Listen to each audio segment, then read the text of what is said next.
Assalamualaikum warahmatullahi wabarakatuh. Selamat sore. Waalaikumsalam warahmatullahi Waalaikumsalam wabarakatuh. warahmatullahi wabarakatuh. Selamat sore, Kak. Alhamdulillah sore ini bisa ketemu lagi atau yang sebelumnya sudah pernah ikut, baik yang belum maupun yang sudah ya. Kalau yang sudah pasti bosen nih ketemu saya lagi sore ini. Gak apa-apa ya. Perkenalan lagi, mungkin ada yang belum kenal dengan saya. Kalau yang sudah sering ikut pasti ketemu terus nih tiap sore. Saya Deva dari Sang Juara School. Di sini saya akan jadi moderator, membawakan webinar ini sampai nanti selesai ya. Oke, boleh kenalan dulu nggak? Ini kira-kira dari daerah mana aja ya yang ikut webinar sore ini? Ada yang mau ngobrol nih dari daerah mana?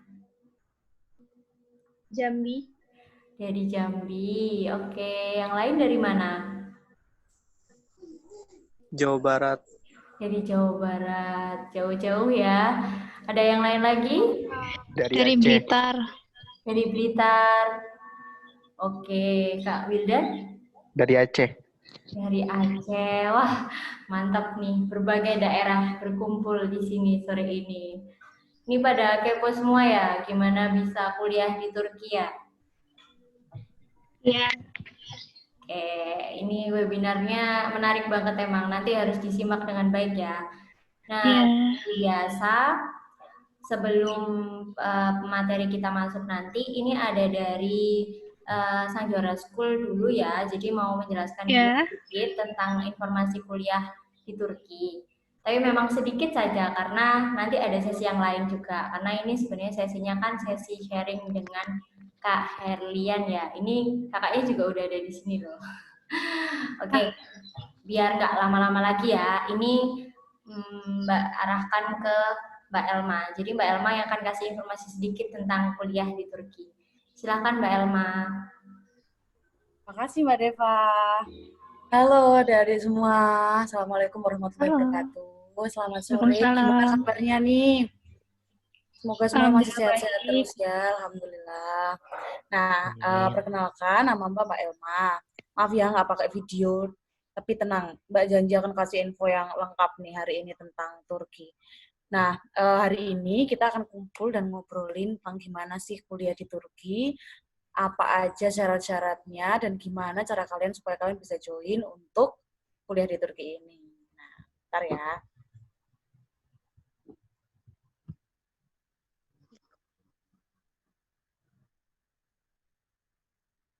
Dan speaking aja. Oke, nah jadi setelah di Turki with Sang Juara School ini, pertama kalian tuh perlu tahu apa sih dan kenapa kalian tuh harus kuliah di Turki.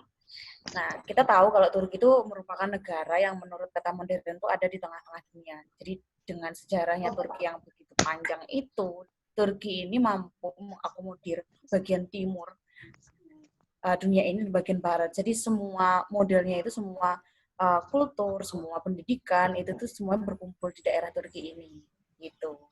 Nah, selain itu, akreditasi di Universitas Turki ini, adik-adik juga perlu tahu bahwa akreditasi di sini tuh semuanya sudah berstandar Eropa. Jadi, pemerintah Turki itu memiliki kewajiban atau kebijakan untuk menyamaratakan semua kualitas di seluruh kampus negeri yang ada di Turki.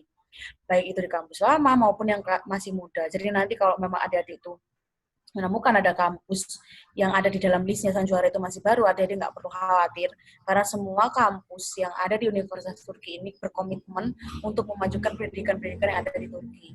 Nah, nanti untuk adik-adik yang tanya juga nih, semua kampus yang ada di listnya Sang Juara School itu adalah universitas negeri ya adik-adik. Jadi adik-adik nggak perlu khawatir nanti gimana ya biaya penelitian, gimana biaya praktikum, nah semuanya itu udah include jadi satu. Jadi semua biaya yang adik bayarkan, yaitu sudah biaya juga pendidikan, juga praktikumnya, juga penelitian yang model itu kayak gitu. Nah, terus sistem pendidikan di Turki ini secara administratif juga bisa dikatakan 10% sama dengan negara Eropa lainnya. Jadi mereka ini menggunakan sistem ECTS, yang mana setiap mahasiswa itu wajib mengambil kredit sesuai jumlah yang ditentukan supaya bisa lulus. Nah, jadi sama kayak di Indonesia, untuk studi S1-nya itu di Turki juga ditempuh dalam waktu 4 tahun. Kalau S2 itu 2 tahun, sedangkan S3 3 tahun. Nah, khusus untuk adik-adik yang ingin ambil jurusan kedokteran, karena ada koas, jadi studinya itu ditambah 2 tahun. Jadi nanti totalnya itu 6 tahun, sampai adik-adik itu bisa membuka praktik sendiri. Istilahnya seperti itu. Tapi kalau nanti di Indonesia akan ada semacam tambahan gitu. Jadi nanti dari Kementerian Kesehatan adik-adik akan mendapatkan materi juga semacam itu dan ditranslate ijazahnya dari bahasa Indonesia ke dari bahasa Turki ke bahasa Indonesia sampai akhirnya adik-adik itu bisa membuka praktik sendiri di Indonesia. Tapi kalau adik-adik memang nantinya ingin kerja di Turki, it's okay. Berarti nggak perlu lagi kembali ke Indonesia istilahnya gitu. Langsung aja ijazahnya dari Turki digunakan untuk apply kerja di sana gitu.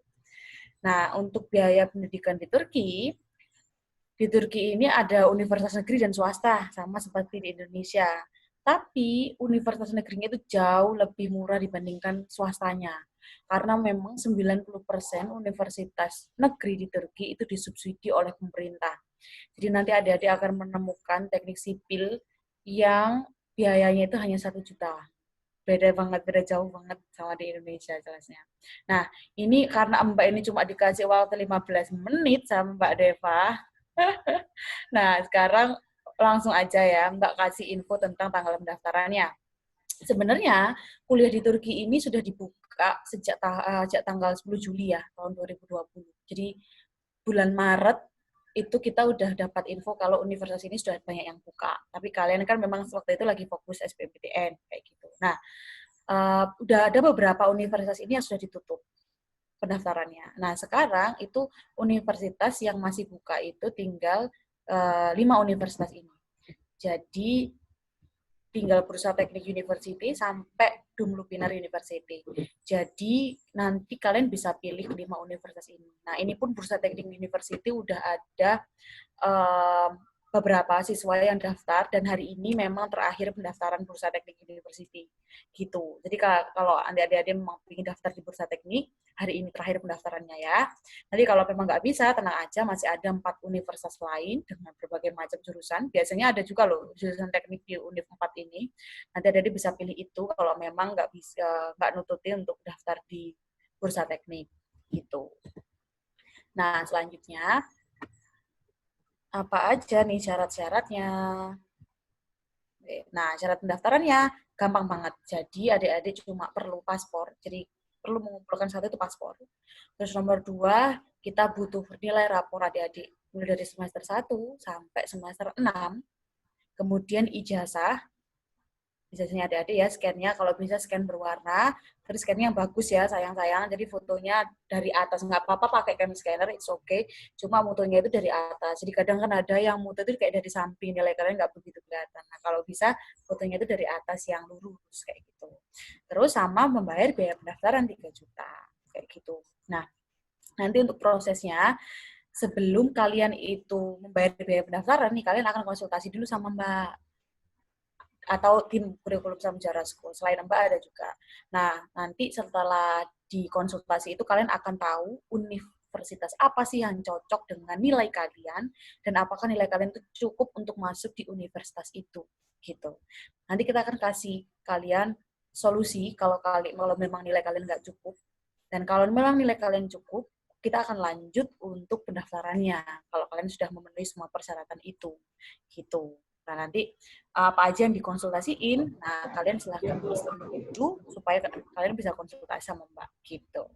Nah, setelah itu nanti akan lanjut ke bayar biaya pendaftaran dan langsung isi formulir untuk memilih kampus jurusan itu. Kemudian kita akan translate ya berkas-berkas yang kalian serahkan ke Sang Juara School itu semuanya akan ditranslate oleh Sang Juara School dari bahasa Indonesia ke bahasa Turki untuk dikirim ke Turki gitu. Baik itu online maupun offline.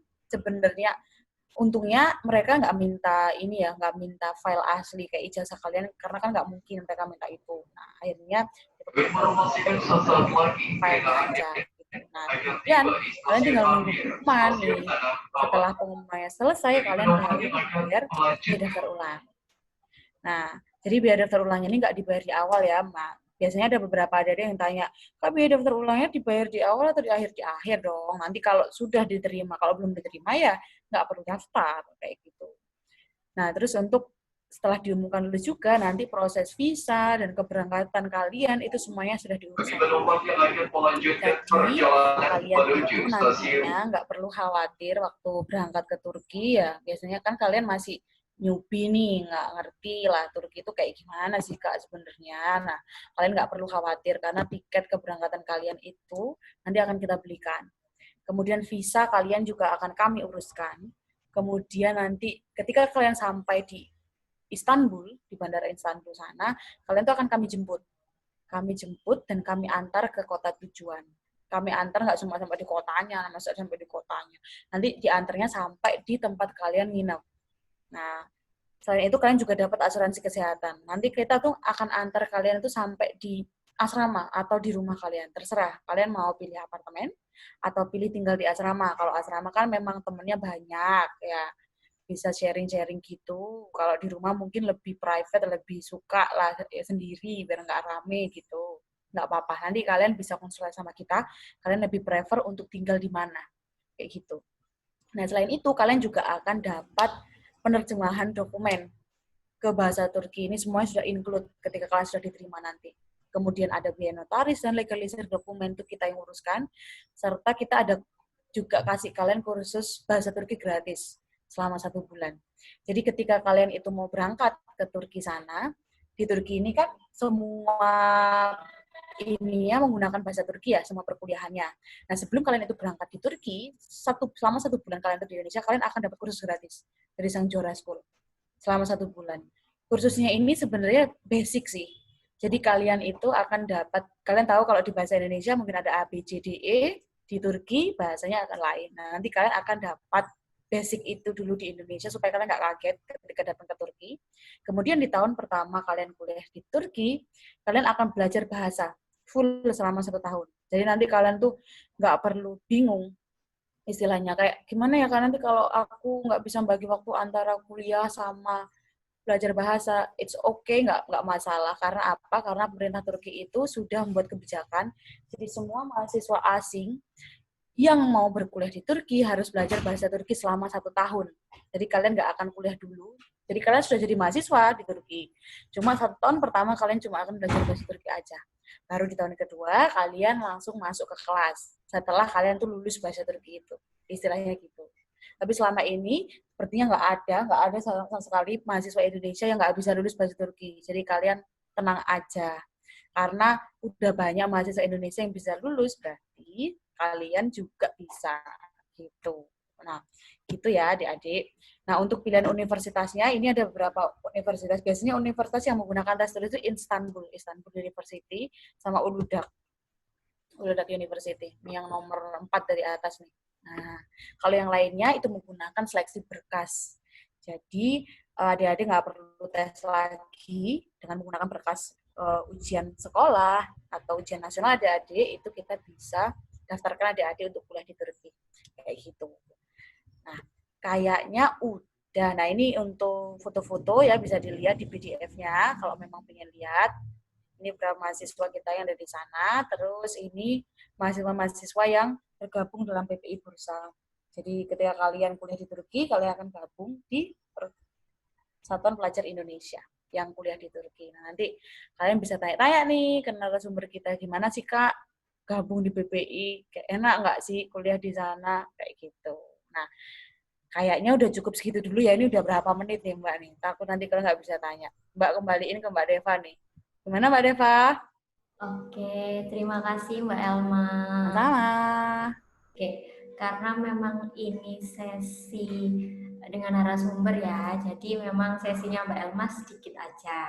Untuk nanti adik-adik di sini yang masih kepo, masih butuh penjelasan, bisa chat ke admin Sang Juara atau kami ada webinar lagi khusus menjawab pertanyaan-pertanyaan mengenai tata cara pendaftaran dan lain sebagainya di tanggal 24 Agustus ya. Jadi nanti bisa join lagi ke webinar itu, nanti bisa ketemu dengan Pak Elma lagi gitu ya.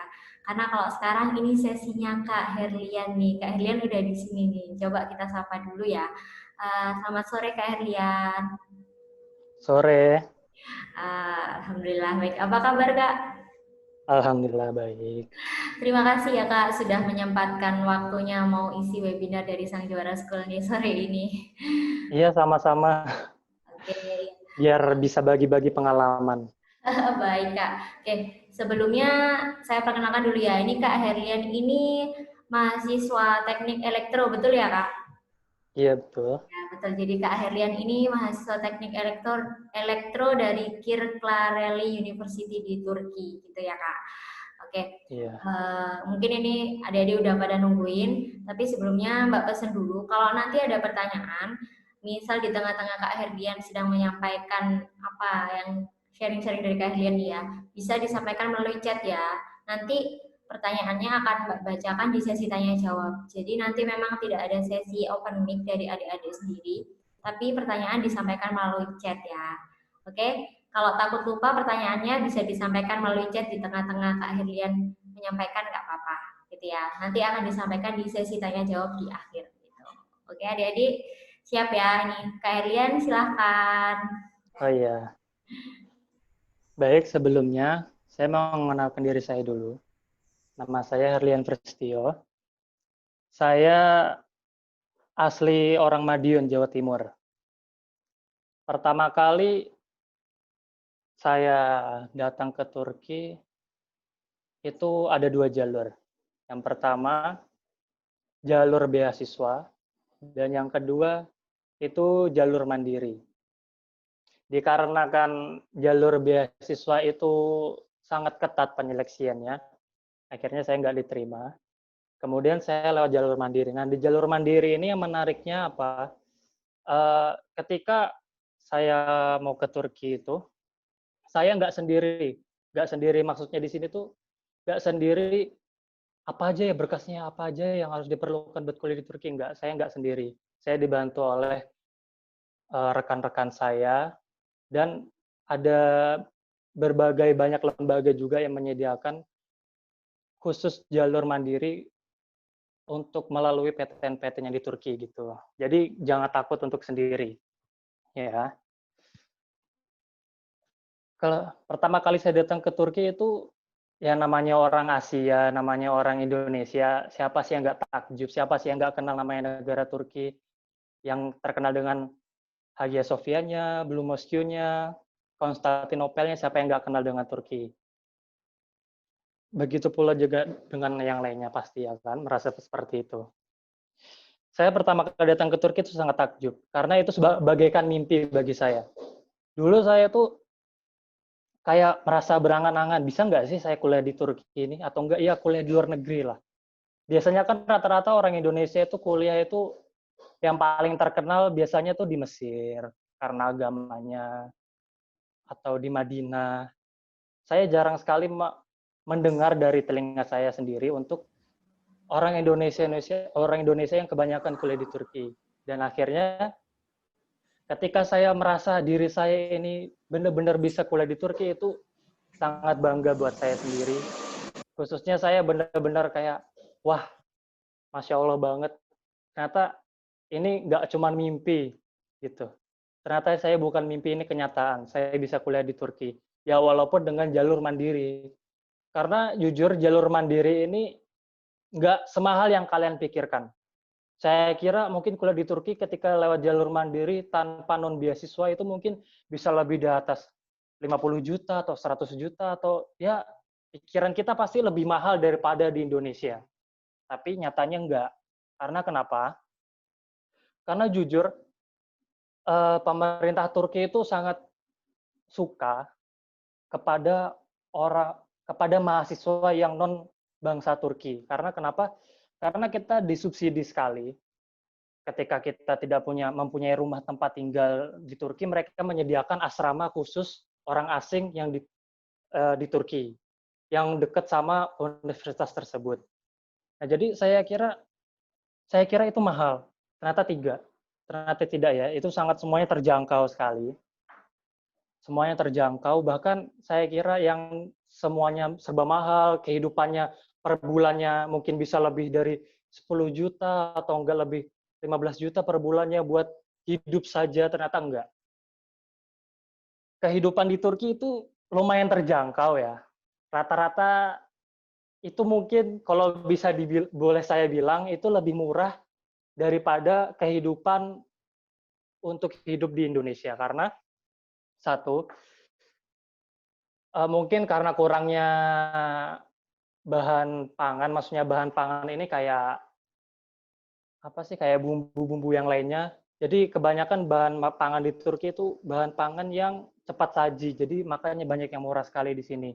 Jadi adik-adik sekalian jangan takut kalau kuliah di Turki itu bakal menghabiskan per bulannya lebih banyak biaya daripada di Indonesia. Enggak, itu salah. Itu pemikiran yang salah gitu. Bahkan di Turki sendiri mungkin kalian ya, misalkan sebulan itu kalian bisa kalau misalkan ya, misalkan ini di sebulan kalian dapat pemasukan dari orang tua kalian 3 juta.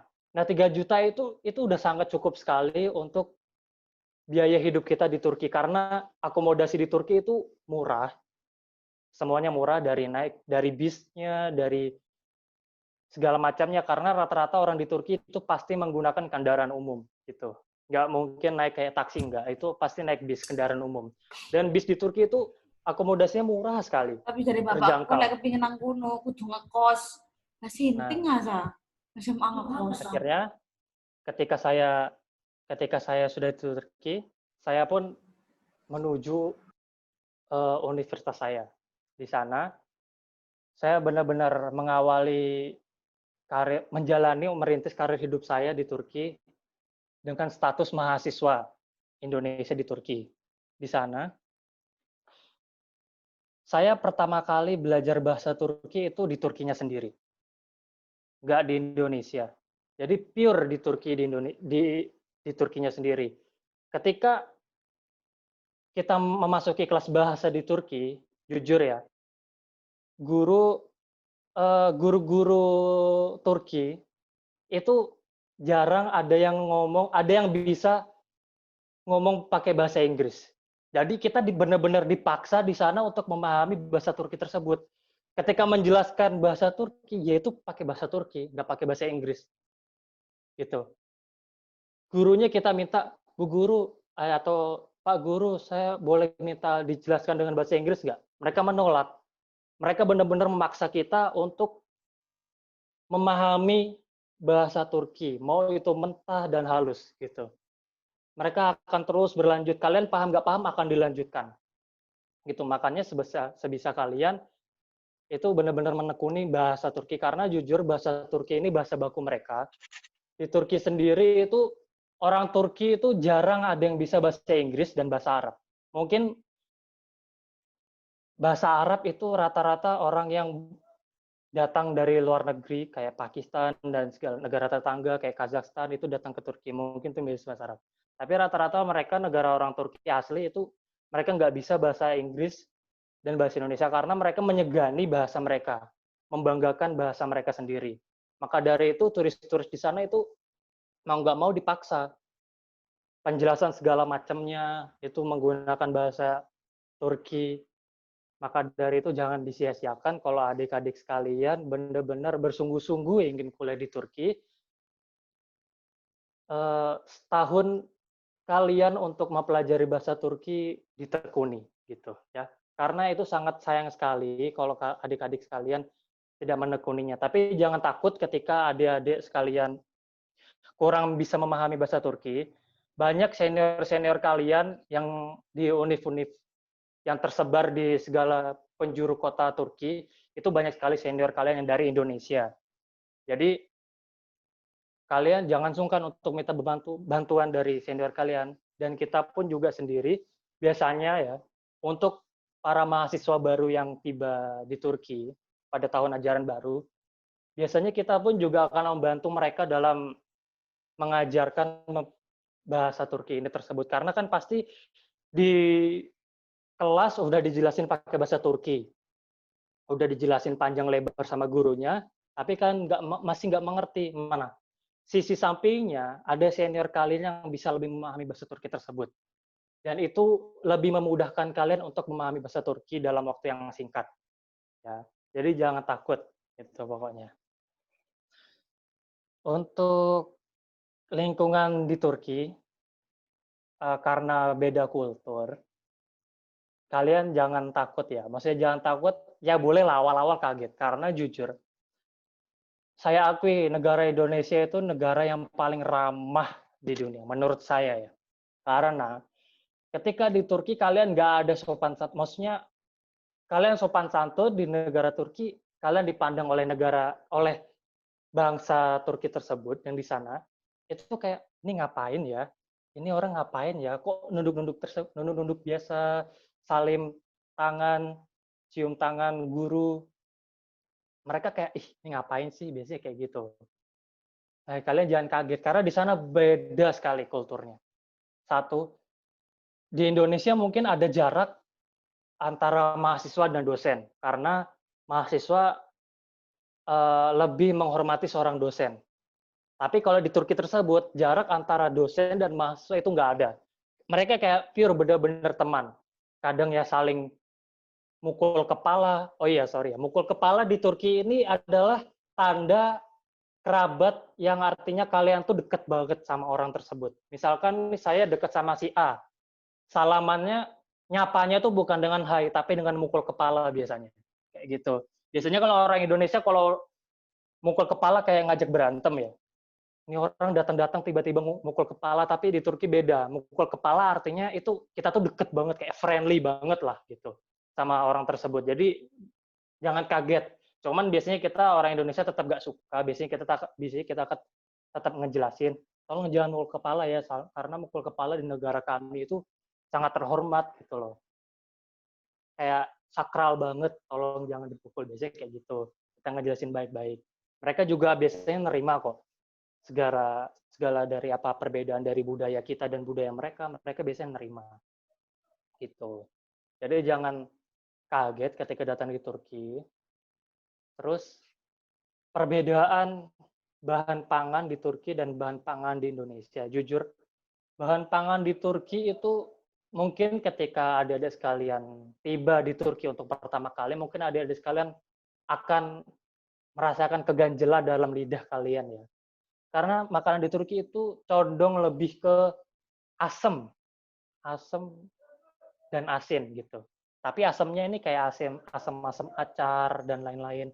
Mungkin lidahnya yang kurang-kurang cocok itu biasanya tuh akan menolak gitu. Mulai dari nasinya dan lain-lainnya, banyak sekali perbedaannya. Makanya biasanya saya pun juga seperti itu. Ketika saya pertama kali tiba di Turki, saya juga nggak bisa makan aneh-aneh di Turki gitu. Nggak bisa makan, masih belum bisa nerima gitu, mulai dari makan bahan pokoknya yang tiap pagi selalu disuguhi dengan roti, belum terbiasa, karena jujur di Indonesia itu dari pagi sampai malam ya nasi pasti gitu, jarang ada namanya roti, makanan pokoknya jarang. Makanya kadang kalau yang belum terbiasa, yang belum terlatih, ya pasti akan menolak gitu. Ya itu wajar sih, semua orang juga ngerasain. Gitu. Ya. Untuk apa sih keunggulan dari kuliah di Turki? Nah, banyak biasanya orang mengatakan, apa sih, kamu kenapa sih mau kuliah di Turki? Kenapa kamu memilih Turki? Gitu. Jujur,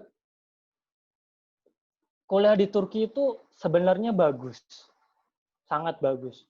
Karena apalagi negara Turki itu bagus di segi perekonomiannya. Rata-rata orang yang kuliah di Turki itu jurusannya banyak yang memilih ekonomi, karena kenapa? Di negara tersebut itu lebih condong ke ekonominya yang sangat bagus. Salah satunya gini, perbedaan kultur di Turki itu membuat diri kita lebih mandiri. lebih terbiasa dalam bersosialisasi dengan perbedaan ras. Itu salah satu untungnya kuliah di Turki. Karena satu, kita bisa mengenal namanya budaya orang lain, kultur orang lain, cara menghormatinya, cara mengapresiasikannya. Kita benar-benar harus menerima dan harus mempelajari hal tersebut. Beda dengan kuliah di Indonesia. Kalau kuliah di Indonesia oke lah, semua negara ras kita sama di Indonesia. Pembeda budaya paling perbedaan budaya itu ya semuanya mewajarkan lah. Udah saling memahami, tetapi ketika di Turki itu kita benar-benar dipaksa untuk harus menjadi rakyat Turki. Menjadi rakyat Turki di sini apa? Tetap berbangsa Indonesia, tapi kebiasaan kita itu harus mulai natural layaknya masyarakat Turki gitu. Layaknya sapa menyapa dan lain-lain itu benar-benar harus diutamakan lah, lebih dicondongkan karena jujur orang Turki itu sangat menyukai rakyat asing atau negara asing yang datang ke Turki itu menunjukkan kultur perbedaan mereka dengan menerima budaya Turki, kemudian diapresiasikannya. Wah itu mereka sangat senang sekali. Itu mereka lebih open banget ke kitanya. Jadi jangan sungkan ketika perbedaan budaya kalian dari Indonesia dan Turki itu kalian pendem, jangan, udah lepaskan aja gitu, tunjukkan gitu.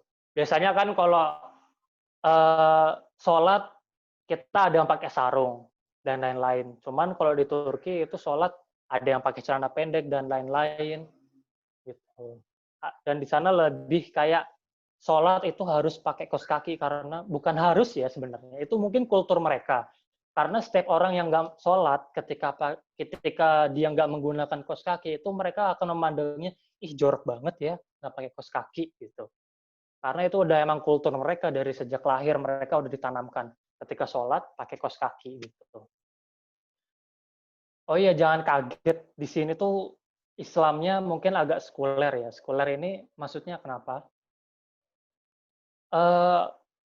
Islam di Turki itu lebih condong kayak ya saya Islam, saya Islam, tapi jarang ada yang melakukan sholat, mengerjakan sholat karena jadi gimana ya kayak udah terbiasa dengan sekulernya mereka dari zaman dahulu gitu. Dan akhirnya kalian jangan kaget ketika hari Jumat itu mungkin masjid-masjid itu ada yang sepi, ya itu jangan kaget karena itu emang rata-rata negara Turki seperti itu. Sebenarnya saya juga mengira negara Turki itu pasti wah Islamnya bagus banget nih, wah imannya pasti tinggi karena kan dari sejarahnya yang begitu mempesona sekali dari Sultan Al-Fatihnya dan lain-lainnya, pasti kita mengira wah ini negaranya pasti bagus banget nih imannya, Islamnya dan lain-lain, tapi enggak. Mereka kebanyakan rata-rata rakyat sekuler gitu ya. Jadi jangan kaget kalau banyak orang Islam di Turki yang nggak sholat itu udah biasa. Ya kayak sama kayak halnya di Indonesia, cuman kan Indonesia kan kalau sholat Jumat kan mereka menghargai lah. Tahu cara menggunakan agama gitu. Kalau di Turki nggak, benar-benar nggak. Kadang ada orang Islam di Turki tapi dia nggak tahu cara sholat, ya ada banyak gitu. Jadi jangan kaget ya, seperti itu. Dan untuk hal-hal lain yang mengenai Turki, jujur, ketika kalian nanti, ini maaf ya kalau saya ngulang-ulang, jangan kalian menganggap perbedaan kampus kalian dengan kampus yang lainnya itu jauh gitu. Maksudnya dalam artian, kampus saya ternyata jelek, kampus saya ternyata kayak gini, jangan. Karena kenapa? Karena yang dicari di Turki itu satu, pembentukan karakter kalian gitu. Di sana kalian benar-benar mandiri dan lain-lain gitu. Ya, jangan lupa ketika kalian di Turki, kalau sebisa mungkin kalian harus nimbrung lah ke acara keorganisasian PPI di Turki.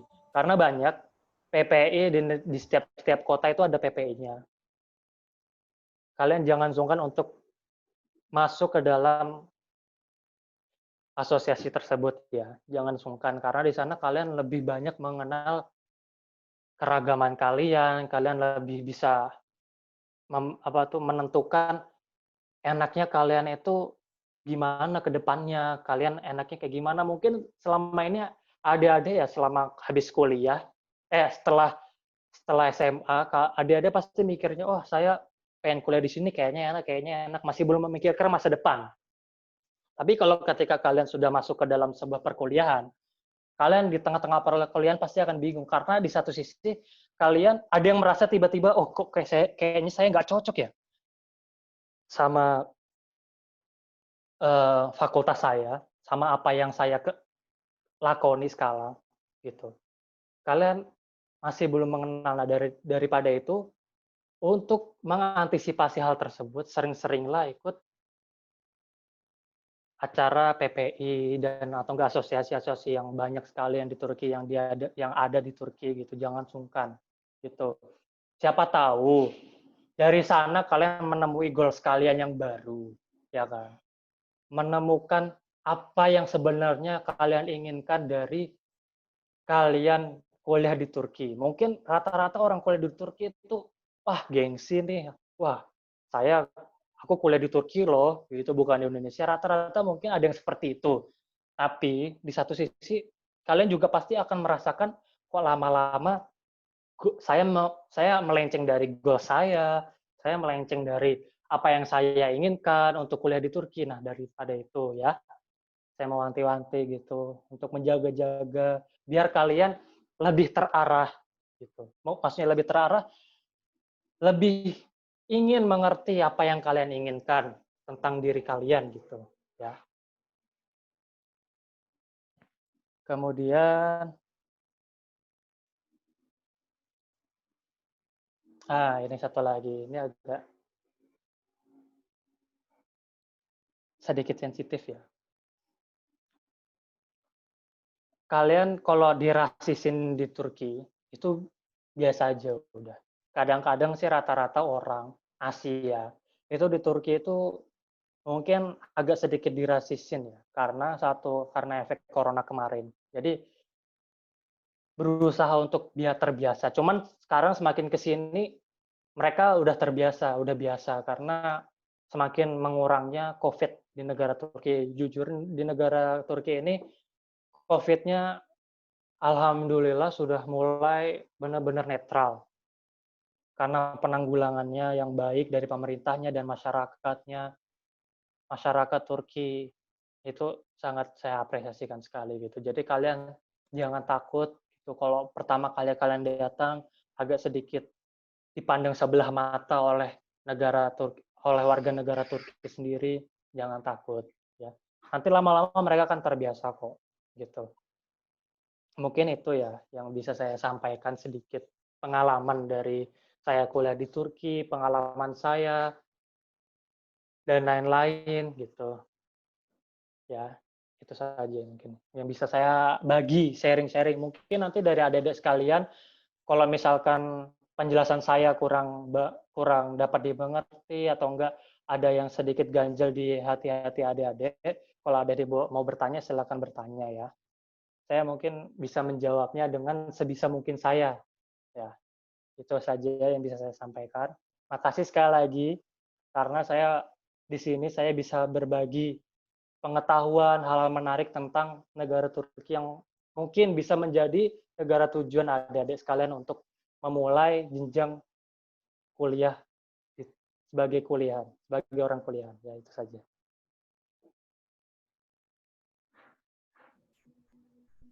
Oke, Kak Herlian sudah selesai ya? Iya. Oke, ya ini sudah ada pertanyaan nih di saya nih Kak. Kita lanjut ke sesi tanya jawab ya. Iya. Oke, nanti dijawab satu-satu nih Kak. Ini sudah ada pertanyaan di saya. Ini pertanyaan dari Kak Freto. Ini gini kan tadi Kak Herlian kan di awal menjelaskan kalau mungkin beasiswa itu sulit gitu ya. Ini akhirnya ada yang tanya nih, kalau tentang beasiswa Turki itu seperti apa persyaratannya Kak?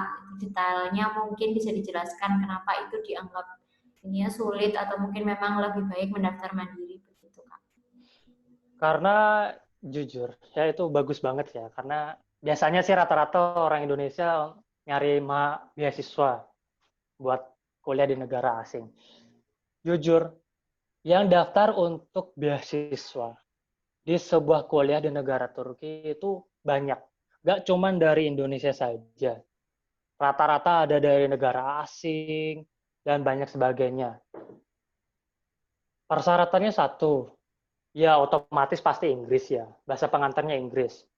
Bahasa pengantarnya Inggris ini maksudnya kalian akan diberikan materi ujian yang berbentuk basis Inggris, mulai dari matematika, fisika, dan lain-lain yang berbau saintisnya gitu. Dan rata-rata minimum untuk bisa dapat daftar beasiswa itu rata-rata minimum untuk UN itu 7 sampai di atasnya rata-rata UN gitu. Ya mungkin daftarnya itu gampang. Cuman rata-rata kuota di setiap universitas negeri di Turki itu berbeda-beda. Jadi kayak cepet-cepetan gitu loh. Nggak semua universitas di Turki itu membuka beasiswa banyak untuk mahasiswa asing yang ingin mendaftarkan dirinya di universitas tersebut gitu. Ya paling ketatnya menurut saya ya karena persaingan kita yang ketat antara negara asing yang lainnya yang ingin kuliah di universitas tersebut gitu. Jadi mungkin seperti itu. Jadi harus benar-benar siap basicnya dari bahasa Inggrisnya, dari matematikanya, dari ya berbentuk saintis yang sebelumnya Indonesia, yang berbahasa baku Indonesia, dipindahkan ke bahasa Inggris. Gitu. Jadi harus benar-benar siap mental juga. Gitu. Karena jujur jarang sekali mahasiswa Indonesia itu keterima beasiswa di Turki dalam kuliah S1. Rata-rata mahasiswa Indonesia atau mahasiswa asing itu lebih gampang mendapatkan beasiswa di Turki itu ketika mereka mengambil S2, program S2. Karena itu universitas di Turki sangat terbuka banyak sekali bagi mahasiswa-mahasiswa yang mengejar program S2. Karena jujur, ketika kalian S2 di Turki, itu bahasa pengantar kalian itu banyak pilihan. Bahasa pengantar kalian nggak mesti harus Turki. Ada yang Arab, ada yang Inggris. Makanya banyak mahasiswa Indonesia, rata-rata yang kuliah di Turki itu S2. Gitu. Lebih gampangnya karena dapat beasiswa. Gitu. Lebih gampang untuk mendapatkan beasiswa. Gitu. Karena ya seperti itu, bahasa pengantarnya bisa milih kalau lulus dan kemungkinan lulusnya besar mendapatkan program S2 gitu di suatu universitas di Turki gitu. Ya, mungkin itu bisa menjawab. Oke, Kak Herlian, terima kasih. Semoga menjawab ya buat Kak Prito ini yang tanya tadi. Ini ada pertanyaan lagi nih, lumayan banyak nih dari Kak Lutfa. Nanti kita bacakan satu-satu ya. Oh iya. Untuk yang lain, kalau mau bertanya bisa di chat aja ya langsung, nanti kita bacakan gantian. Oke. Selanjutnya ini pertanyaan dari Kak Lutfa ya Kak Herlian. Yang pertama, saat Kak Herlian mengambil kelas bahasa Turki, kakak sebelumnya sudah ada dasar atau belum Kak? Oke. Ya, jujur, ketika saya di Turki, datang pertama kali untuk kuliah di Turki itu pure saya nggak ngerti bahasa Turki. Apa ABCD-nya, apa kata bahasa Turki saya dan lain-lain, saya pure nggak ngerti sama sekali, blank lah, istilahnya blank. Ini guru ngomong apaan? Cuman iya aja gitu. Kita orang Indonesia biasanya tuh segan untuk bertanya karena nggak ngerti. Mau nanya dalam bentuk bahasa Turki ke gurunya tuh kayak gimana gitu. Biasanya kita ngomong ketika dijelasin, yes, understood, yes, iya paham, udah gitu doang. Ketika udah di luar kelas, tadi ngejelasin apa ya? Waduh, nggak tahu juga. Ujung-ujungnya kita ke kakak kelas, ke senior kita gitu, nanyain gitu. Kak, tadi di kelas materinya tuh ini, cuman kita semua tuh nggak paham. Bisa agak dijelasin dikit nggak ke bahasa Indonesia? Mungkin kita agak bisa lebih memahami lebih cepat gitu. Akhirnya kayak gitu. Jujur banyak ya, orang Indonesia di Turki, itu rata-rata mereka tuh nggak punya bahasa dasar ketika tiba di Turki. Rata-rata ya bener-bener blank. Nggak ngerti apa itu ABCD-nya, grammar-nya, dan lain-lainnya. Gitu. Karena grammar Turki itu berbeda dengan grammar Inggris. Gitu. Beda banget. Bukan SPOK gitu ya. Jadi subjeknya tuh di akhir. Kalau bahasa Turki, subjeknya di akhir. Gitu. Objeknya di awal. Gitu. Subjeknya di akhir, objeknya di awal. Kalau bahasa Turki gitu. Jadi bukan SPOK. Makanya beda banget penerangannya, tata tuturnya. Kadang kita tuh kebelit-kebelit. Kan kita kan biasanya ngomong bahasa Indonesia tuh SPOK kan. Jadi subjeknya dulu, baru objeknya. Nah ini kita beda. Kadang kita tuh terbelit ketika ngomong pakai bahasa Turki. Kita tuh kadang ngomong subjeknya dulu. Padahal makanya orang-orang Turki tuh bingung ngomong apaan sih. Tuh. Karena benar-benar pure kita nggak ngerti grammarnya dan lain-lain. Itu benar-benar blank. Cuman satu, ya karena kita sering bekerja sama. Maksudnya bekerja sama tuh kayak benar-benar kalau ada yang nggak ngerti satu orang kita bantu gitu. Jadi lulus bareng, bisa bareng, susah bareng gitu loh. Karena kita kan nggak ada bantuan lain, orang tua nggak ada, ini nggak ada, mau ngerengek ke siapa gitu. Udah dewasa ya mau ngerengek gitu. Ya udah akhirnya kita bantu, saling ngebantu satu sama lain. Nggak bisa yang mana, nggak paham yang mana kita bantu. Apalagi kalau udah masa-masa ujian bahasa Turki nih. Kan bahasa Turki itu ada level-levelnya. Ada A1, A2, B1, B2, C1.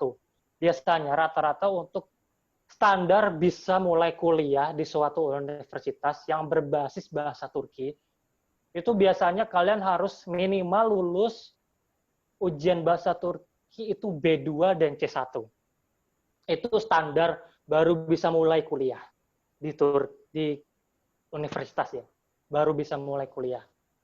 Karena setiap level di bahasa Turki itu beda-beda tingkat kesulitannya. Tapi jangan takut kok, rata-rata ya. Kalau kita udah mengetahui basicnya, ketika belajar bahasa Turki di level B1, B2, C1 itu semuanya gampang kok. Karena kita udah tahu basic dan standarnya. Itu paling lama itu emang ketika nanti kita belajar A1 dan A2. Karena itu jujur, itu perlu berbulan-bulan untuk bisa benar-benar menguasai basic dari bahasa Turki. Itu benar-benar baru bisa. Jadi butuh berbulan-bulan. Gitu. Jadi nanti jangan takut. Wah, aku minder nih. Kayaknya nggak bisa bahasa Turki nih. Gimana ya bisa kuliah nggak tahun ini? Jangan takut, jangan minder. Pasti nanti ada bantuan kok. Mau dari itu dari kakak kelas, mau itu dari teman-teman yang udah paham, pasti ntar akan ngebantu. Jangan takut. Kalian nggak akan sendiri kok. Pasti ada yang ngebantuin. Gitu. Apalagi kan ada PPI-nya. Pasti PPI itu orang Indonesia di Turki itu banyak. Lebih dari ratusan orang yang stay di kota itu tersebut. Pasti lebih banyak. Jadi jangan takut sekali. Tetap optimis bisa gitu. Saya juga pertama kali ketika di Turki nggak bisa benar-benar nggak bisa bahasa Turki, blank sama sekali. AIOE nggak ngerti, grammarnya nggak paham, masih belepotan. Saya minder. Saya sampai pengen pulang, nggak mau kuliah lagi di Turki. Saya kan di Turki udah 2 tahun setengah. Sampai saya tuh minder. Aduh, nggak lulus ini kayaknya nih. Wah, nggak bisa nih. Wah, nggak bisa nguasai sih kayaknya ini. Wah, saya benar-benar minder, benar-benar kayak ketinggalan jauh dari teman-teman saya. Ternyata enggak, akhirnya saya nyoba di sini, saya nyoba nanya ke kakak kelas, saya minta bantuan kakak kelas, akhirnya saya terbantu oleh bantuan mereka tersebut. Ketika ujian, ya alhamdulillah, satu level terlalui, dua level terlalui, level selanjutnya terlalui, hingga C1 terlalui. Akhirnya saya memperoleh sertifikat untuk bisa memulai tahun ajaran saya yang pertama di suatu universitas. Jadi jangan takut ya. Ketika kalian benar-benar nggak punya basic sama sekali dari Indonesia, datang ke Turki nggak punya basic, jangan takut gitu. Ya awal-awal emang pasti kayak cenderung pesimis. Wah kayaknya nggak bisa menguasai ini dalam waktu setahun. Pasti banyak, emang banyak kok. Saya akui banyak. Tahun kemarin juga banyak yang ada pengen langsung pengen minta pulang. Wah kayaknya susah banget, lebih susah dari bahasa Arab dan bahasa Inggris. Ada yang ngomong seperti itu gitu. Tapi akhirnya ujung-ujungnya mereka juga pada lulus gitu. Jadi jangan takut, emang rata-rata awal-awal kayak gitu kok. Ya, jangan takut udah. Ya mungkin itu bisa menjawab ya. Jadi intinya jangan takut, walaupun nggak punya basic sama sekali dari Indonesia, di Turki pasti ntar ada yang bantu kok. Banyak yang ngebantu. Mulai dari kelas dan lain-lain pasti banyak dibantu. Ya, dah itu saja. Mungkin bisa menjawab dari pertanyaan tadi. Makasih. Oke, terima kasih juga jawabannya lengkap banget nih. Pokoknya jangan takut ya adik-adik. Intinya walaupun nggak punya dasar, tapi selama kita punya semangat belajar, mau untuk cari tahu terus, pasti kita bisa ya. Iya, benar. Oke, selanjutnya nih Kak, ini masih berhubungan dengan kursus bahasa Turkinya tadi. Jadi, Iya. sama kursus bahasa Turki itu selain belajar bahasa Turki, apa ada kegiatan yang lain ya Kak? Maksudnya lebih signifikasi lagi? Iya, ini pertanyaan dari Kak Lutfah. Mungkin maksudnya apa ada kegiatan lain yang entah itu pembelajaran lain atau apa begitu Oh, lain ya selama kursus bahasa itu, atau memang ya baik. benar-benar hanya kursus bahasa aja kemudian ya belajar mandiri di asrama atau bagaimana begitu Kak? Ya, baik. Ya, ini sama kayak tadi ya. Ketika mengawali proses pembelajaran bahasa Turki, nanti itu kita tuh lebih difokuskan untuk bisa lebih memahami basicnya, lebih bisa memahami dasar-dasarnya. Jadi benar-benar pure, nggak ada kegiatan lain. Kalau misalkan adik-adik pengen jalan-jalan, pengen traveling dan lain-lain di Turki, itu saran saya pribadi itu ditunda dulu. Karena uh, memahami basic itu lebih sulit daripada kalian sudah tinggal lama di Turki. Gitu. Karena lebih sulit.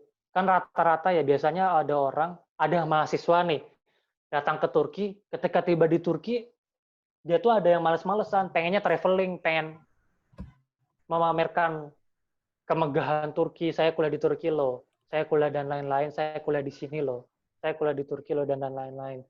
Nah, menurut saya, saran saya sendiri ya, itu ditunda. Buat itu traveling dan lain-lain, atau pengen jalan-jalan, pengen menjelajahi Turki lebih dalam lagi, itu kalau bisa itu di akhir tahun ajaran kalian dalam bahasa Turki. Dalam pembelajaran bahasa Turki kalian gitu. Karena kenapa? Basic di sini tuh sangat penting banget. Kalau kalian ketinggalan satu materi pelajaran saja, basicnya, dan nggak paham itu kalian akan sulit untuk belajar di next level selanjutnya. Gitu. Istilahnya kayak kalian ngomong bahasa Inggris. Kalau tata cara ngomong bahasa Inggrisnya aja nggak ngerti, IOE-nya nggak ngerti, grammarnya nggak ngerti, gimana kalian cara pengucapannya pasti belepotan kan. Pasti memahami sebuah buku, memahami sebuah artikel, memahami sebuah pembicaraan orang pasti belepotan juga. Maka dari itu basic ini perlu diwanti-wanti, perlu dipentingkan lagi, perlu diingat-ingat gitu. Makanya pure ketika di Turki itu benar-benar pure basic aja, nggak ada kegiatan lain. Walaupun kalian di asrama, ya paling kalian bersosialisasi bolehlah dengan negara asing, saling mengenal dan lain-lain, saling mengetahui kultur dan lain-lain itu boleh lah. Ya wajar ya kan kalau cuma belajar pasti boring. pasti ada intermezzonya dan lain-lain untuk menghilangkan kejenuhan dalam belajar, pasti ada. Cuman sewajarnya. Ada yang lebih penting daripada itu, yaitu mempelajari basic dalam bahasa Turki. Karena mempelajari basic itu jujur sangat lama. Saya belajar basic itu ya saya kalau nggak salah belajar basic 6 tahun. 6 tahun, 6 bulan, sorry, 6 bulan. Saya belajar basic bahasa Turki itu 6 bulan. Lama itu tergantung, itu termasuk lama loh ya, lama banget gitu. Rata-rata teman saya tuh ada yang udah 3 bulan basicnya udah bisa, tapi cara ngomong belum teratur, tinggal sedikit aja udah bisa ngomong sewes-sewes gitu. Saya ini termasuk telat gitu, telat bisa ngomong bahasa Turki gitu, karena saya basicnya, jujur saya itu dalam belajar sebuah bahasa itu agak sulit gitu. Cuman selama berjalannya waktu, saya udah mulai bisa memahami dalam 6 bulan tersebut ya, walaupun masih belepotan, tapi akhirnya ketika saya poles sedikit, saya alhamdulillahnya udah bisa. Dalam jangka waktu 1 tahun, saya bisa menguasai 5 level tersebut. Gitu. Jadi emang benar-benar basic itu diutamakan di sini. Karena kalau basicnya nggak bisa, kalian gimana mau belajar ke next levelnya gitu loh. Sedangkan level bahasa di Turki itu ada 5 level. Kalau kalian basicnya yang A1, A2 aja masih belum bisa, masih belum lancar, dalam waktu 6 bulan atau berapa bulan kalian belum bisa, wah itu sulit ya. Jujur, saya katakan itu sulit gitu. Makanya lebih fokus ke basic bahasa dulu dalam jangka waktu yang dekat ketika pertama kali di Turki. Jadi seperti itu ya. Itu mungkin bisa menjawab dari pertanyaan tersebut. Terima kasih. Oke, Kak Herlian, terima kasih. Jadi memang fokus untuk belajar bahasa dulu ya, karena memang banyak levelnya itu. Jadi juga diusahakan tidak ada kegiatan yang lain selain belajar bahasa. Ya, Kak. Iya. Oke, ini masih dari pertanyaan dari Kak Lutfah nih, Kak. Ini begini pertanyaannya. Mungkin bisa diuraikan secara garis besar aja, Kak, untuk biaya hidup selama 1 bulan di sana, yang mungkin pengeluaran-pengeluaran apa yang biasanya dibutuhkan oleh mahasiswa seperti Kak Herlian ini selama di Turki.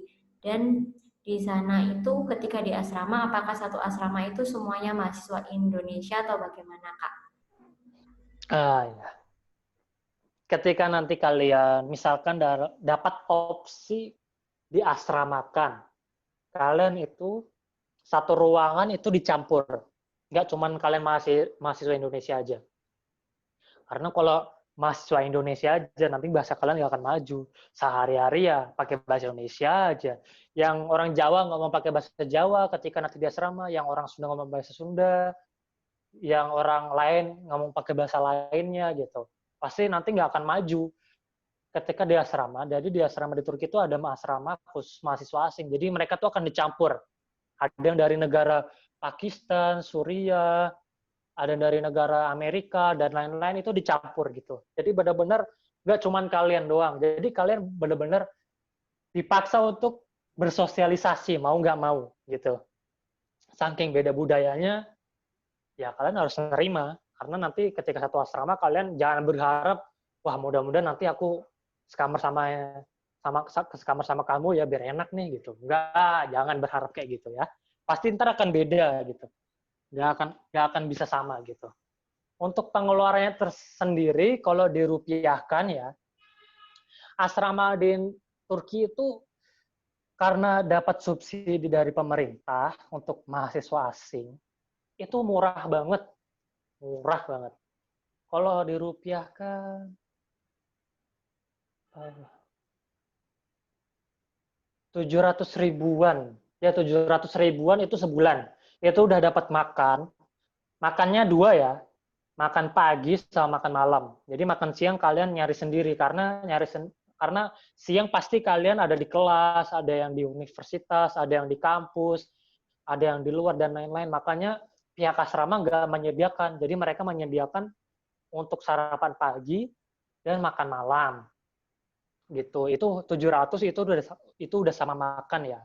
udah sama listrik dan lain-lain. Jadi 700 kalian udah bisa tidur, dapat kasur masing-masing, lemari masing-masing, kamar mandi dalam gitu dan lain-lain gitu. Kalau itu tadi asrama 700 ya, untuk biaya pangannya sendiri itu terjangkau ya. Karena di sini itu rata-rata fast food. Nah, fast food di sini itu tergolong murah banget. Mungkin biasanya adik-adik di Indonesia itu lebih suka nongkrong kayak di Starbucks, di Burger King, di McD, di KFC dan lain-lain. Nah, di sini tuh juga sama karena satu terjangkau banget.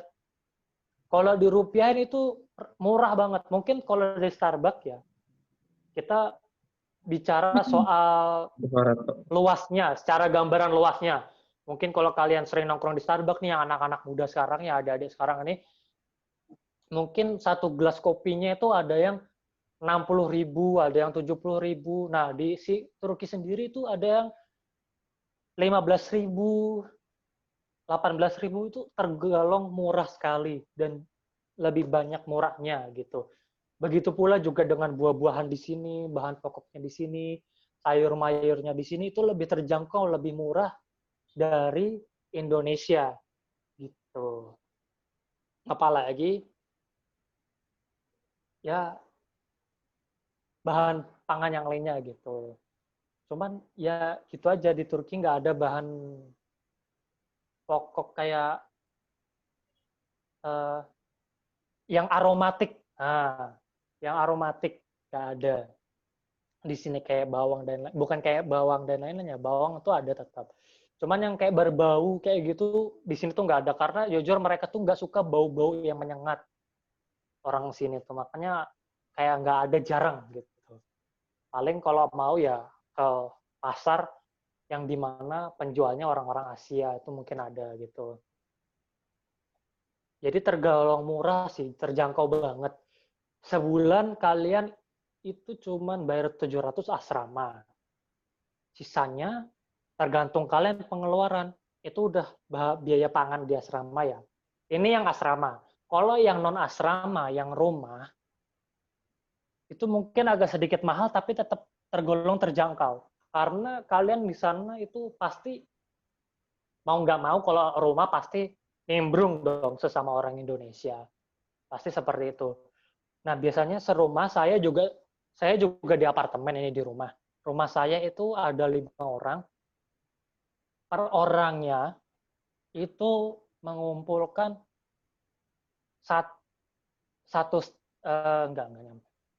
800 per orangnya itu udah biaya rumah, listrik, air, dan bahan pangan. Tapi kalau bahan pangan itu baru seminggu kalau 800 ya. Itu 800.000 ini ya saya bicarakan. Itu baru biaya pangan dalam waktu seminggu. Tapi kalau sisanya tergantung pengeluaran kalian masing-masing, kebijakan kalian. Jadi tergolong murah sih kalau di Turki ini, terjangkau sekali. Semuanya terjangkau. Akomodasinya juga terjangkau, semuanya terjangkau. Terjangkau di sini tuh kayak kalian di sini kan sistemnya tuh kayak kartu. Jadi kalian ada nanti ketika mau menggunakan kendaraan umum, kalian harus membuat kartu langganan seperti itu kayak Jakarta Card Transjakarta Card kayak gitu. Nah, itu sistemnya tap-tapan. Tap-tapan di sini tuh juga murah kok. Sebulannya kalian hanya membayar 60 sampai 80.000 itu kalian bisa menggunakan sepuasnya kartu tap-tapan kalian dalam jangka waktu sebulan. Jadi terjangkau, murah sekali. Jangan takut kalau pengeluaran kalian banyak pasti di Turki. Enggak, murah kok, murah. Serius. Bahkan lebih murah dari di Indonesia. Mungkin di Indonesia kan kalau nggak makan ya gimana gitu. Ya kan di sini tuh jangan takut. Jangan takut kehabisan akomodasi lah dari orang tua kalian, jangan takut. Pasti soalnya terjangkau sekali di sini, jadi tergantung pengeluaran kalian masing-masing karena inti dari pengeluaran kalian hanyalah rumah, biaya akomodasi transportasi kalian. Kalau Tomer Kalau kursus bahasa itu kan per level. Jadi bayarnya itu setiap 3 bulan sekali atau enggak 2 bulan sekali itu baru bayar. Jadi enggak termasuk pembayaran ini kalian apa kursus bahasa kalian selama di Turki nanti. Kalau kursus bahasa juga terjangkau karena setiap universitas itu memiliki biaya yang berbeda-beda dalam masalah kursus bahasa. Ada yang Udah ngasih tutup harga infonya, Mas. 1,5, ada yang ngasih harga 800 per levelnya, ada yang ngasih 2 juta per levelnya. Jadi itu tergantung gitu. Cuman intinya kalau inti pengeluaran dari rumah dan asrama dan biaya bahan pokok kalian itu sangat murah sekali gitu, terjangkau. Insya Allah itu terjangkau. Itu termasuk terjangkau ya. Ya mungkin itu saja yang bisa saya bagi infonya selama hidup di Turki nanti.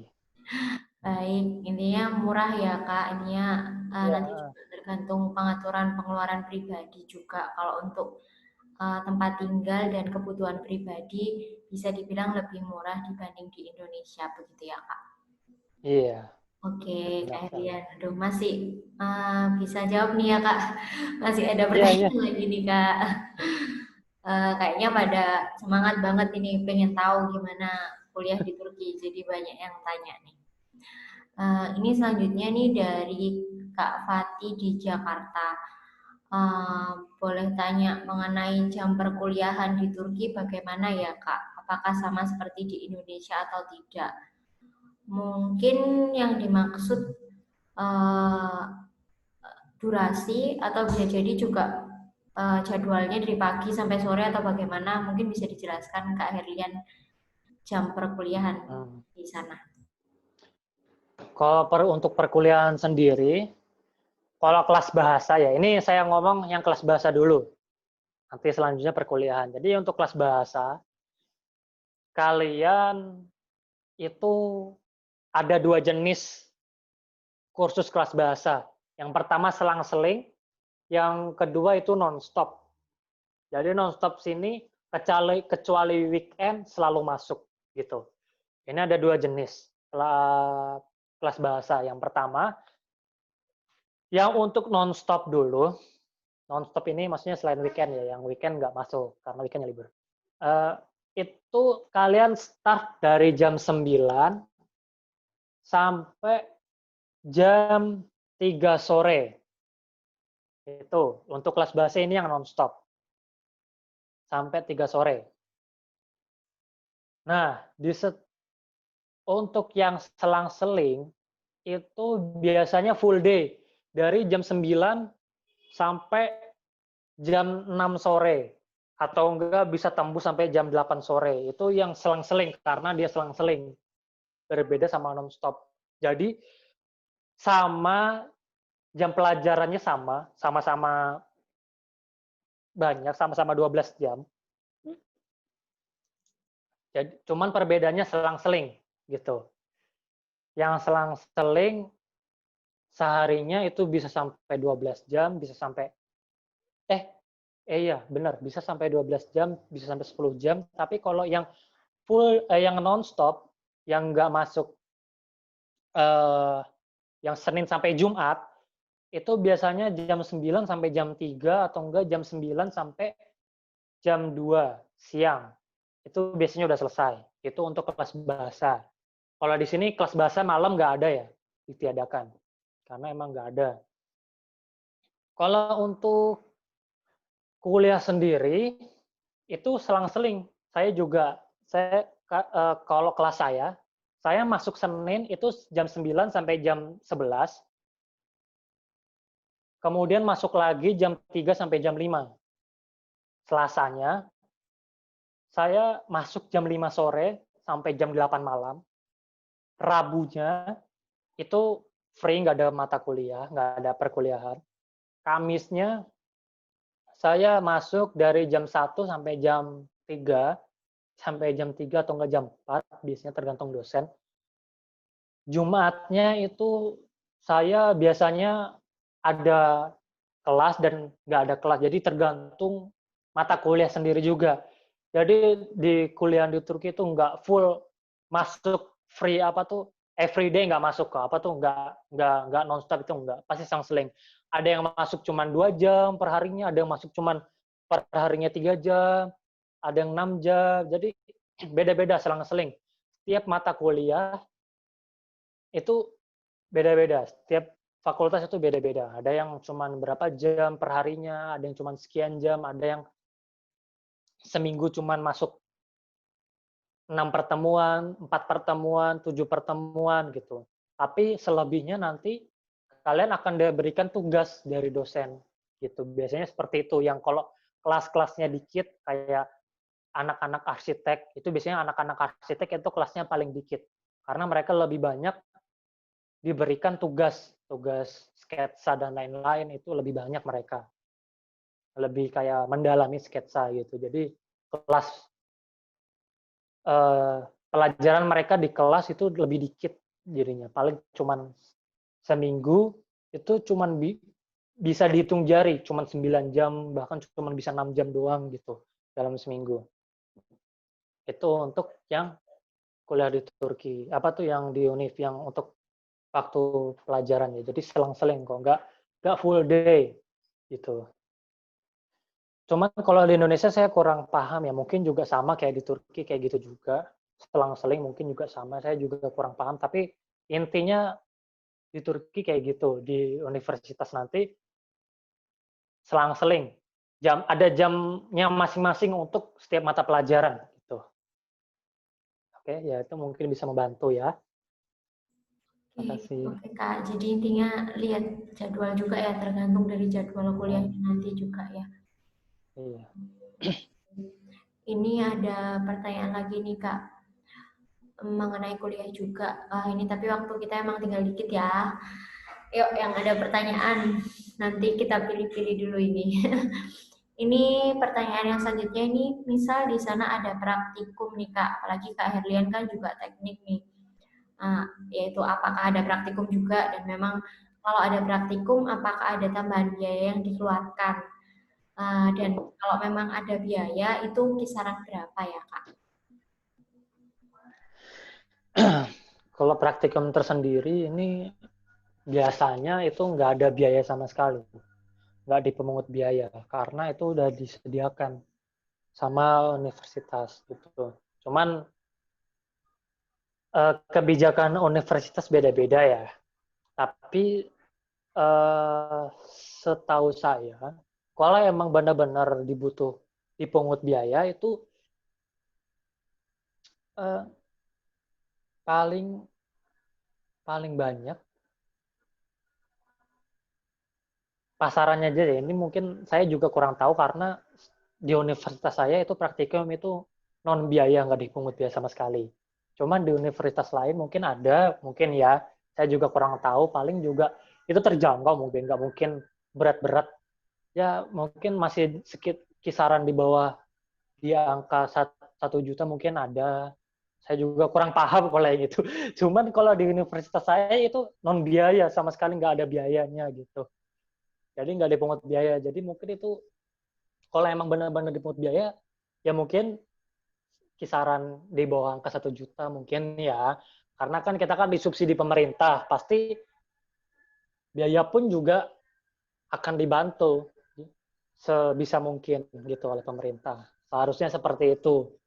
Ya mungkin itu bisa ngebantu. Maaf kalau kurang bisa ngebantu untuk hal yang ini. Tapi itu saja yang mungkin yang saya tahu ya. Di universitas saya itu nggak ada sama sekali dipungut biaya. Cuman kalau misalkan nanti, kalau emang ada dipungut biaya di universitas lain, ya mungkin dia bawa 1 juta atau ratusan ribu atau berapa ribu atau saya kurang paham. Ya, jadi mungkin seperti itu. Ya, itu saja. Oke Kak Herlian, terima kasih jawabannya. Semoga bisa menjawab ya. Ini ada pertanyaan lagi Kak. Aduh, banyak nih Kak. Nggak apa-apa ya. Iya, Ini dari Kak Desna nih. Jadi kalau di Indonesia kan ada sejenis apa ya, tugas akhir skripsi gitu Kak. Nah, kalau di Turki apakah seperti itu juga atau ada sistem lainnya Kak? Kalau Kak Herlian tahu. Di Turki itu nggak ada namanya skripsi. Jadi di Turki itu ketika kalian semester akhir, semester 8, ya semester 8, ya semester 8, itu nggak ada tugas akhir. Itu jadi tugas akhir apa ya? Kayaknya nggak ada skripsi dan lain-lain tuh nggak ada. Setahu saya nggak ada. Jadi juga ada mahasiswa Indonesia di Turki. Itu udah ada juga yang udah mendapatkan gelar S1 dan itu nggak ada skripsinya sama sekali di Turki ini. Di rata-rata di semua universitas di Turki itu nggak ada skripsinya. Beda banget sama di Indonesia gitu. Paling cuman ada kayak pelatihan laporan lapangan kerja, mungkin kalian disuruh kayak KKN mungkin ya, bisa disebut kayak KKN mungkin ya. Nah, KKN ini kalian bisa boleh di Turki atau di negara Indonesia sendiri gitu. Jadi bebas KKN mau dimanapun gitu. Teman saya yang udah semester akhir pun tahun ini dia KKN di Indonesia gitu. Magangnya di Indonesia buat hasil untuk mendapatkan hasil nilai akhir gitu dalam semester 8-nya ini. Jadi nggak ada namanya skripsi-skripsi di Turki itu nggak ada.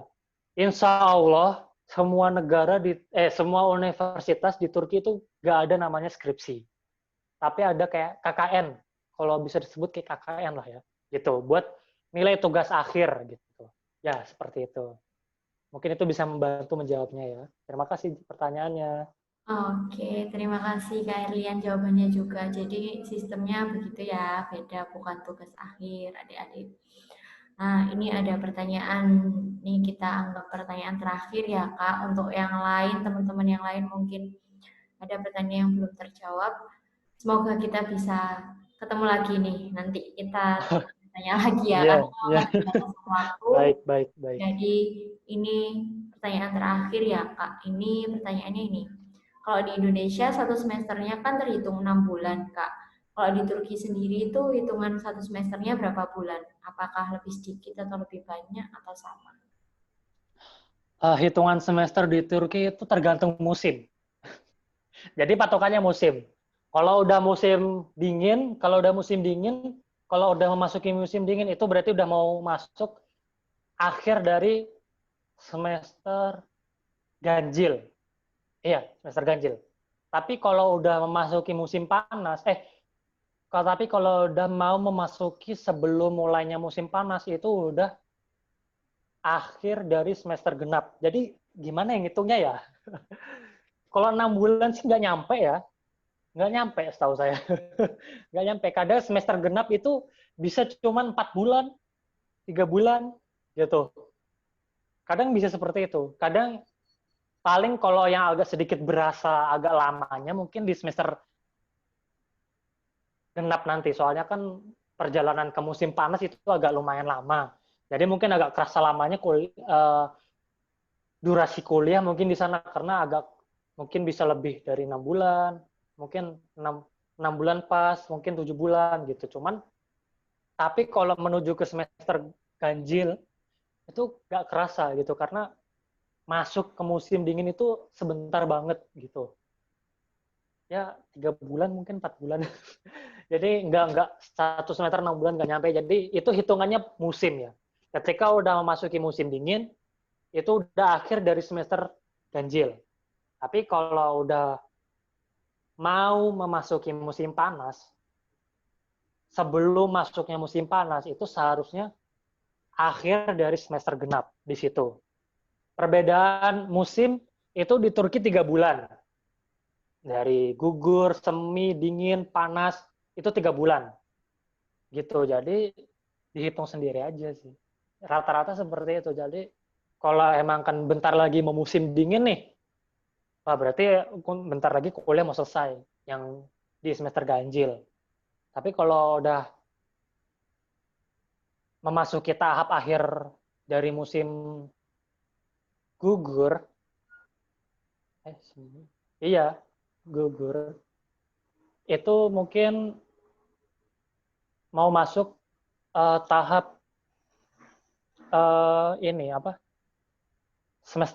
Akhir semester genap gitu. Jadi mereka hitungannya per musim gitu, nggak mengenal bulan-bulanan enggak gitu. Karena patokan mereka di musim, ketika musimnya udah dingin ya itu udah akhir dari semester ganjil. Kalau mau memasuki musim panas itu hitungannya sudah akhir dari semester genap ya. Mungkin seperti itu aja jawabannya. Mungkin bisa ngebantu jawabannya. Terima kasih pertanyaannya. Baik, Kak Herlian, terima kasih. Jadi ini patokannya musim ya. Ya, Iya. tapi kira-kira itu tadi sekitar 3 bulan. Berarti memang beda. Kalau di Indonesia kan hitungan bulan ini Januari, Februari begitu ya. Kalau di sana ini musim. Iya, baik. Tuh, siapa yang mau nyobain gimana rasanya perhitungan musim? Bisa kuliah di Turki ya. Oke, Kak Herlian, itu tadi kita anggap sebagai pertanyaan terakhir ya. Sudah banyak sekali menjawab pertanyaan adik-adik di sini. Sudah sharing banyak juga, Kak Herlian. Terima kasih banyak untuk Iya, waktunya yang disempatkan sore ini. Dari Standar sama-sama School, saya mohon maaf juga. juga kalau ada kekurangan. Mungkin kita bisa ketemu lagi ya Kak di webinar-webinar selanjutnya. Oh iya, Oke, iya. Kak Herlian. Oh ya, ini tadi Dengan belum. senang hati. Kak Herlian posisi sekarang di Turki atau di Indonesia nih Kak? Saya di Turki, gitu, Oh, saat ini di kebetulan. Turki ya. Oke, Kak. Iya. Berarti ini tapi lagi libur atau gimana, Kak? Sekarang masih libur, karena masih musim panas, gitu. Oke, ya. Wah, ini Kak Herlian jauh-jauh di Turki nih adik-adik nyempetin buat sharing nih sama kita. Oke. Terima kasih. Kalau di sana berarti sekarang malam, Kak? Pagi? Siang, Oh, jam 12 oh siang. siang di sana. Oke, wah. Jam 12 Ada siang. perbedaan waktu juga dan menyempatkan. Wah, kita senang banget ini. Makasih ya Kak Herlian. Oke, Oh iya, Kak Herlian sudah di sini. Kalau Kak Herlian mau live dari Zoom, silahkan. Silahkan istirahat Kak. Terima kasih banyak ya oh Kak. iya, makasih. Sama-sama. Kalau begitu saya undur pamit diri. Terima kasih adik-adik semuanya. Semoga kalian berhasil menggapai mimpi kalian masing-masing. Amin, amin. Terima kasih juga Kak Herlian. Sampai ketemu lagi. Ya, baik. Oke, terima kasih juga untuk adik-adik yang sudah menyempatkan hadir sore ini ya. Untuk pertanyaan-pertanyaan lain yang mungkin belum terjawab atau terkait pendaftaran atau persyaratan pendaftaran, adik-adik bisa tanya melalui admin Sang Juara School ya. Ini nomornya Mbak kirim di chat, bisa adik chat nanti, bisa chat tanya tentang pendaftaran, persyaratan dan lain-lain yang mungkin pertanyaan juga belum terjawab di sore ini, silahkan ditanyakan melalui admin Sang Juara ya. Kemudian Mbak juga mau share info bahwa besok tanggal 24 Agustus Sang Juara School mengadakan webinar lagi dan itu khusus mengenai tanya jawab kuliah Cina, Turki, dan Malaysia. Jadi memang tidak ada narasumber dari salah satu negara seperti biasanya, tapi itu akan benar-benar jadi sesi tanya jawab adik-adik mengenai persyaratan, cara pendaftaran, dan apa saja yang adik-adik bingungkan mengenai kuliah ke luar negeri. Jadi kalau tidak mau ketinggalan, bisa ikut ya di tanggal 24, silakan di-add juga itu nomornya admin di WhatsApp. Nanti admin pasti akan share linknya tanggal 24 Agustus. Di sana nanti akan terjawab semuanya, baik juga biaya dan apa saja yang adik-adik harus persiapkan gitu ya. Jadi jangan sampai ketinggalan di tanggal 24 Agustus hari Senin depan. Oke. Untuk sore ini Mbak sudahi dulu. Terima kasih banyak sudah menyempatkan hadir. Saya mewakili Sang Juara School, mohon maaf kalau ada salah-salah kata atau ada kekurangan di webinar sore ini. Kita ketemu lagi di hari Senin tanggal 24 Agustus ya. Sampai ketemu lagi. Selamat sore. Wassalamualaikum warahmatullahi wabarakatuh.